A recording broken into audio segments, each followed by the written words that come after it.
Bienvenidos a mi canal Pedro Garau B. En este vídeo vamos a estudiar el santuario y el calendario judío. Vamos a hacerlo con unos cuantos vídeos, haremos una parte, unas cuantas partes. Según vaya dando el tema haremos 3 o 4, pero en la primera parte, que es lo que vamos a estudiar en este vídeo, es todo lo que se relaciona con el santuario y el calendario judío. Vamos a hacer este croquis que veis en la pizarra. Veis que el santuario terrenal estaba formado atrio exterior, lugar santo, lugar santísimo. El atrio exterior lo tenemos que acoplar al primer mes del calendario judío, que es el mes de Nisan. El lugar santo lo tenemos que acoplar al tercer mes del calendario judío, que es el mes de Sivan. Y el lugar santísimo lo tenemos que acoplar al séptimo mes, que es el mes de Tisri. ¿Qué pasaba? En el calendario judío vemos que en el primer mes, que era el atrio exterior, o sea, el primer mes del calendario judío, en Nisan, se celebraba la fiesta de la Pascua. El tercer mes había la fiesta de Pentecostés y en el séptimo mes había la fiesta de la expiación o la fiesta de las cabañas. Bueno, 7 fiestas solemnes de Jehová. Después vamos a estudiarlas por meses. Entonces, en una se celebraba la Pascua, el otro era la fiesta de Pentecostés y la otra era la fiesta de expiación. En el primer mes se celebraba la cosecha de cebada. En el tercer mes, la cosecha de trigo. Y en el séptimo mes era la cosecha de vino y el fin de la cosecha. El primer mes, que es el santuario, acoplado al santuario terrenal, al atrio exterior, nos lleva a la justificación. ¿A través de qué? A través de la sangre de Cristo. Después, en el lugar santo, nos lleva a la santificación. ¿A través de quién? Del Espíritu Santo. Y después, el séptimo mes, nos lleva a la santificación o a través de glorificación, a través de el Padre. Si vamos al santuario terrenal, vemos que en el atrio exterior había el altar del sacrificio, el lavacro. Después entrábamos en el lugar santo y había la mesa de los panes sin levadura, el altar, el candelero de los 7 brazos, el candelero, y después había el altar del incienso.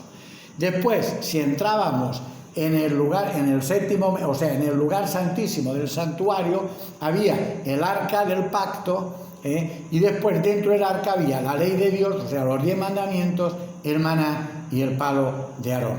Vamos a acoplar todo esto con lo que nos dice Pedro, el apóstol Pedro, en 2 de Pedro 1:5. Dice: añadid a la fe virtud. Esta es la escalera para llegar a la santificación. Añadid a la fe virtud. ¿En qué? ¿En qué tenemos que tener fe? En el sacrificio de Cristo, que es el altar del sacrificio. Virtud, ¿qué es? Es el lavacro, es querer lavarnos de nuestros pecados con su sangre y llevar una vida mejor dedicada a Dios. O sea, cogerlo como modelo e intentar ser como Él a través de su sangre. Nos lavamos, hacemos un pacto con Él y empieza nuestro camino hacia la salvación. ¿Qué pasa? Cuando hemos aceptado la fe, hemos hecho un pacto con Dios a través del bautismo, que es el lavacro, entramos en el lugar santo. ¿Qué pasa en el lugar santo? Hay la mesa de los panes sin levaduras, que representan la palabra de Dios. El candelero de los 7 brazos representa el Espíritu Santo. Y el altar del sacrificio representa lo que dice el apóstol Pedro, dice: añadid a la fe virtud. Esto es el atrio exterior. Entramos en el lugar santo y entonces, ¿qué pasa? El Espíritu Santo empieza a trabajar en nosotros. La mesa de los panes sin levadura representan la palabra de Dios.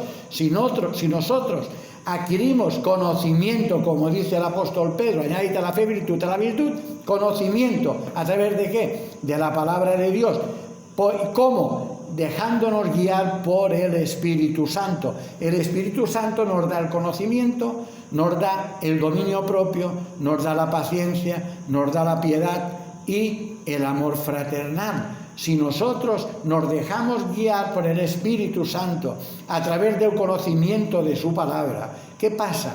Que Él nos lleva a toda la verdad, nos convence de pecado, nos da el conocimiento. ¿Qué pasa? Cada vez que nosotros pecamos, Él nos da el convencimiento del pecado, recurrimos al atrio exterior, al sacrificio de Cristo, que es la fe que tenemos en la sangre de Cristo, que la sangre de Cristo nos limpia de todo mal, como dice el apóstol Juan en primera de Juan 1:7.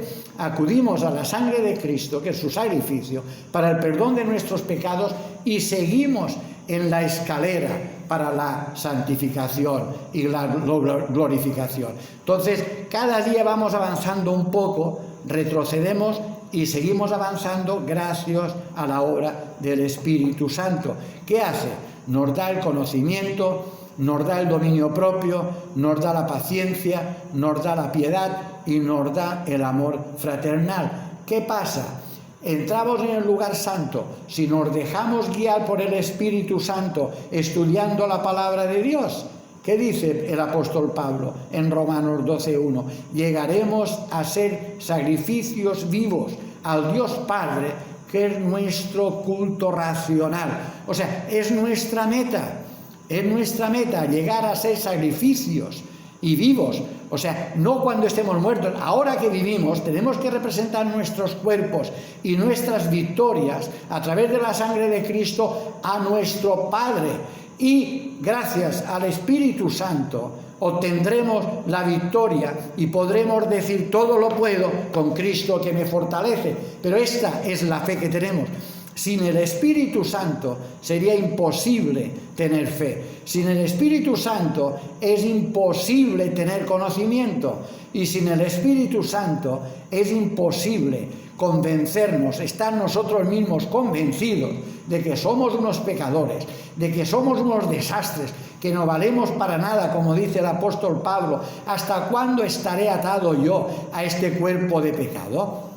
Y recurrimos a la sangre de Cristo para el perdón de nuestros pecados, gracias a la palabra de Dios, a la guía del Espíritu Santo, que Él nos anhela celosamente. Él sufre por nosotros, el Espíritu Santo, porque quiere que Él está con nosotros porque Él quiere con toda su fuerza para que nosotros aceptemos la fe, tengamos un carácter de Cristo, para que llegamos a ser sacrificio vivo al Dios Padre, que es nuestro culto racional. Después, cuando vamos subiendo y bajando toda esta escalera de la salvación, que esto también lo podemos leer en Gálatas 5, 19, 20, que son los dones del Espíritu. ¿Quién los da? El Espíritu Santo da los dones a quien quiere, cuando quiere y cómo quiere. Nosotros no podemos decir: yo tengo este don. Él nos da el don que Él sabe que tenemos y nos da la fortaleza, si queremos, para que lo hagamos funcionar a los pies y al servicio de Cristo, del Espíritu Santo y del Padre. Si tenemos el conocimiento y nos dejamos guiar por el Espíritu Santo, llegaremos a ser sacrificios vivos al Dios Padre y llegaremos al lugar santísimo. ¿Qué es el lugar santísimo? Es el amor, es la plenitud. ¿Pero qué hay en el arca del pacto? Está la ley de Dios, o sea, los 10 mandamientos, el maná y el palo de Aarón. ¿Qué representa esto? Si nosotros aceptamos la voluntad de Dios, que es la ley de Dios, tanto física, que es el maná, tanto como espiritualmente, que es la ley de Dios, o sea, el palo de Aarón es la voluntad de Dios. Si aceptamos la voluntad de Dios y nos dejamos guiar por el Espíritu Santo, y aceptamos el maná físico y la ley de Dios espiritual, llegaremos a ser sacrificios eternos al lado de nuestro gran Dios y Salvador Jesucristo, junto al Padre, al Hijo y al Espíritu Santo, que es nuestra meta. Nuestra meta es vivir con ellos toda una eternidad. Pero aquí en el santuario, ¿podemos quitar a alguien? ¿El Padre, el Hijo o el Espíritu Santo? Sin el Espíritu Santo, ¿quién nos va a convencer de pecado? ¿Quién nos va a dar el conocimiento. Sin el arrepentimiento, ¿podemos acudir a los pies de Cristo para que perdone nuestro pecado? ¿Podremos tener el don del arrepentimiento? No. El Padre nos elige, dice el apóstol Pedro, primera de Pedro 1, versículo 2, elegidos por el Padre, santificados por el Espíritu, para ser rociados con la sangre de Cristo.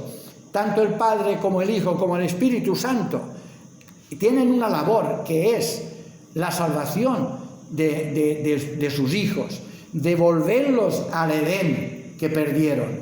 Y esta es la obra del plan de redención. El santuario es el plan de redención. Si quitamos el Padre, el plan de redención queda cojo. Si quitamos el Espíritu Santo, queda cojo. Y si quitamos el Hijo, tampoco podremos ser salvos. O sea, para ser salvos tenemos que aceptar el llamado del Padre, la santificación del Espíritu Santo y la sangre de Cristo. A propósito, Cristo dice, el pecado contra el Hijo será perdonado, el pecado contra el Padre será perdonado, pero el pecado contra el Espíritu Santo jamás será perdonado. ¿Por qué dice esto? Porque si nosotros pecamos contra el Hijo, Él nos convence de pecado, el Espíritu Santo, podemos pedir perdón y Cristo con su sangre limpiarnos de este pecado. Si pecamos contra el Padre, el Espíritu Santo nos convence de pecado, hace que recurramos a la sangre de Cristo para el perdón de este pecado y Cristo nos limpia de todo mal. Pero si pecamos contra el Espíritu Santo, ¿quién nos va a convencer de pecado? ¿Quién nos va a llevar al arrepentimiento? Nadie. Y sin culpa de pecado, sin arrepentimiento, tanto el Hijo como el Padre no pueden hacer nada. El Espíritu Santo es el que nos convence. Si nosotros rechazamos y lo despreciamos y pensamos que no lo necesitamos, estamos pecando contra Él. Si nosotros pensamos que estamos inspirados por Dios, que es el Espíritu Santo, y hacemos nuestras teorías, lo estamos quitando a Él, no lo necesitamos para que nos dé el conocimiento y estamos pecando contra el Espíritu Santo. El no aceptar el Espíritu Santo es el pecado contra el Espíritu Santo. Yo digo, hermanos, si quitamos el Espíritu Santo, ¿quién será salvo? ¿Quién lo va a convencer de pecado? ¿Quién lo va a llevar a los pies de la sangre de Cristo para el perdón de nuestros pecados? ¿Quién aceptará el llamado del Padre? Así que, hermanos, esto del Espíritu Santo es un tema muy importante. Pensad que una de las profecías del último tiempo es que la Iglesia o muchos hijos de Dios van a rechazar el santuario. Rechazando el Espíritu Santo, rechazan todo el plan de redención que es a través del Hijo, del Padre y del Espíritu Santo. Rechazan el santuario. El santuario es el plan de redención. Hermanos, muchas gracias por escuchar este tema. Ruego que penséis, meditéis en este tema, orad para que el Espíritu Santo nos dé el conocimiento. Pensad que toda la palabra de Dios es inspirada por el Espíritu Santo, porque ningún hombre habló por su propia cuenta, sino que todos los santos hombres de Dios hablaron siendo inspirados por el Espíritu Santo. Segunda de Pedro 1, del 19 al 21. Así que, hermanos, estudiad la palabra de Dios, dejaos guiar por el Espíritu Santo, no vayáis más allá de lo que está escrito, y no seáis sabios a vuestra propia opinión. Nuestras opiniones, nuestros pensamientos, nuestras teorías no sirven de nada si no están avaladas por un escrito está, así dice Jehová. Muchas gracias y os espero en el próximo vídeo, que será el estudio del primer mes del calendario judío. Muchas gracias y buenas tardes.